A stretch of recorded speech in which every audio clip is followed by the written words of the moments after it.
Selamat datang di channel Lina Retno.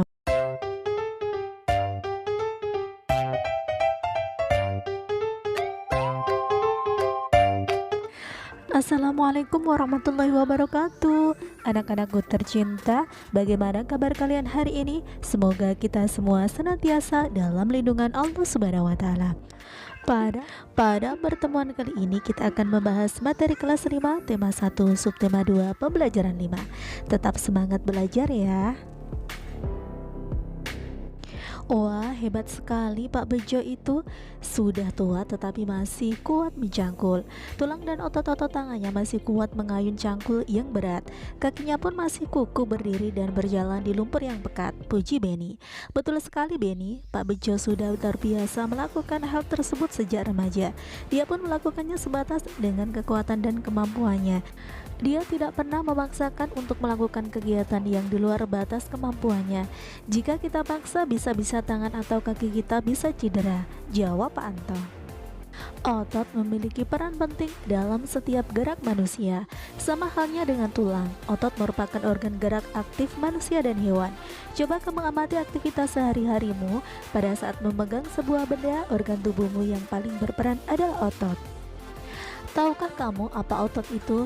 Ya, otot adalah jaringan yang ada di dalam tubuh manusia berupa alat gerak aktif yang menggerakkan tulang sehingga menyebabkan suatu organisme atau individu dapat bergerak. Otot bekerja dengan cara berkontraksi dan berelaksasi. Fungsi otot pada manusia adalah untuk menjalankan dan melaksanakan kerja, contohnya berjalan, mengangkat dan memegang, menggerakkan jantung, dan mengalirkan darah yang terdiri atas zat-zat yaitu nutrisi, oksigen, dan lain-lain. Terdapat 3 macam otot pada manusia. Yang pertama adalah otot polos. Otot polos merupakan otot yang bekerja tanpa kesadaran kita yang dipengaruhi oleh sistem saraf tak sadar atau saraf otonom. Otot polos dibentuk oleh sel-sel yang berbentuk gelondong di mana kedua ujungnya runcing dan mempunyai satu inti sel. Ciri-ciri otot polos: waktu kontraksi antara 3-180 detik. Bentuk dari otot polos adalah gelondong, terletak pada organ dalam, memiliki satu inti sel yang berada di tengah. Pergerakannya dari otot polos lambat dan mudah lelah, dipengaruhi oleh saraf otonom. Otot polos biasanya berada pada bagian usus, saluran peredaran darah, dan otot di saluran kemih, serta tidak diperintah oleh otak atau tidak dipengaruhi oleh otak. Yang kedua adalah otot lurik. Otot lurik merupakan otot yang menempel pada rangka tubuh manusia yang digunakan dalam pergerakan. Otot lurik adalah otot yang bekerja di bawah kesadaran.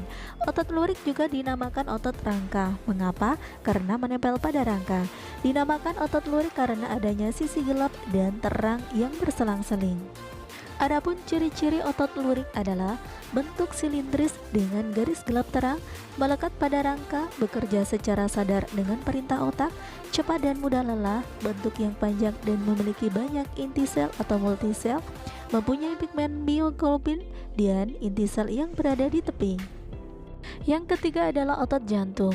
Otot jantung adalah otot yang bekerja secara terus-menerus tanpa istirahat atau berhenti. Otot jantung merupakan perpaduan antara otot lurik dan otot polos karena adanya persamaan yang ada pada otot jantung, misalnya memiliki sisi gelap terang dan inti sel yang berada di tengah. Otot jantung berfungsi dalam memompa darah ke seluruh tubuh. Otot jantung bekerja di bawah kesadaran manusia. Saraf yang memengaruhi otot jantung adalah saraf simpatik dan parasimpatik. Adapun ciri-ciri otot jantung diantaranya adalah otot jantung berbentuk silindris, memiliki percabangan, otot jantung terletak pada jantung, memiliki satu inti sel yang berada di tengah, bekerja tanpa kesadaran manusia, dan bekerja terus-menerus dan tidak membutuhkan istirahat. Sekarang tunjukkan di mana letak otot-otot ini berada, hubungkan dengan menggunakan garis. Ya, otot polos berada di bagian perut, otot lurik berada di lengan, dan otot jantung berada di dada tengah. Tunjukkan dengan panah ya. Dengan mengetahui macam dan fungsi otot dalam tubuh manusia, kita jadi tahu betapa pentingnya peran otot dalam kehidupan manusia. Coba kamu bayangkan seandainya kamu tidak memiliki otot, ataukah otot-ototmu mengalami gangguan dan tidak dapat bekerja sebagaimana mestinya? Sekarang mari kita berkreasi. Kamu telah mengetahui macam-macam otot beserta letaknya pada tubuh manusia. Sekarang coba buatlah model sederhana rangka otot manusia dengan bahan kawat. Buatlah seperti contoh berikut ini. Sekarang bacalah bacaan berikut ini.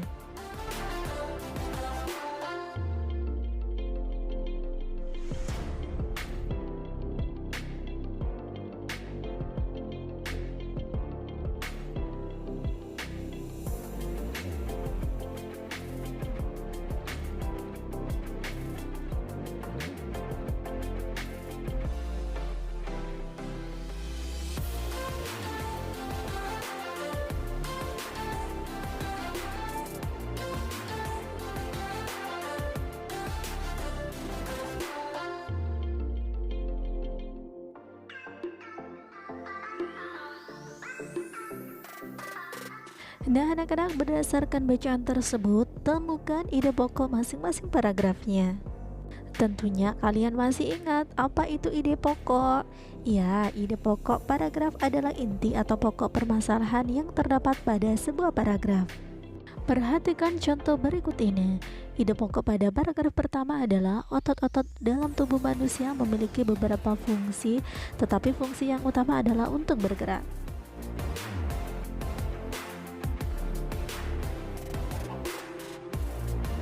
Selanjutnya, marilah kita berkreasi. Buatlah gambar cover bacaan tersebut. Masih ingatkah kamu pengertian dan unsur-unsur yang harus ada dalam cover? Agar dapat menghasilkan gambar cover yang baik, kamu harus benar-benar memahami isi bacaan terlebih dahulu. Setelah itu, kamu harus menentukan terlebih dahulu desain atau background latarnya. Ada dua macam desain dalam membuat cover, yaitu yang pertama, cover dengan latar berwarna putih dan tulisan sederhana. Pada jenis ini tidak ada gambar yang memenuhi halaman, bahkan terkadang hanya berisi judul, nama pengarang, dan nama penerbit. Dengan demikian, yang nampak dominan adalah warna putih dan ruang kosong. Ruang kosong semacam ini dimaksudkan sebagai ruang yang lega agar mata tidak sesak terpenuhi oleh gambar. Desain yang kedua adalah penuh warna dan gambar. Pada jenis ini, bagian yang dominan adalah gambar ilustrasi dan judul. Selain itu juga disajikan permainan warna yang mencolok dan bervariasi. Nah, sekarang giliranmu membuat gambar cover buku. Buatlah cover buku dari bacaan yang berjudul Otot Manusia. Gambar yang kamu buat haruslah memperhatikan unsur-unsur dalam membuat cover seperti yang sudah kamu pelajari sebelumnya. Selamat mengerjakan, semoga sukses. Nah, anak-anak, cukup di sini dulu pembelajaran kita hari ini. Sampai bertemu kembali pada kegiatan pembelajaran berikutnya. Wassalamualaikum warahmatullahi wabarakatuh. Terima kasih telah belajar di channel Lina Renov. Jangan lupa subscribe.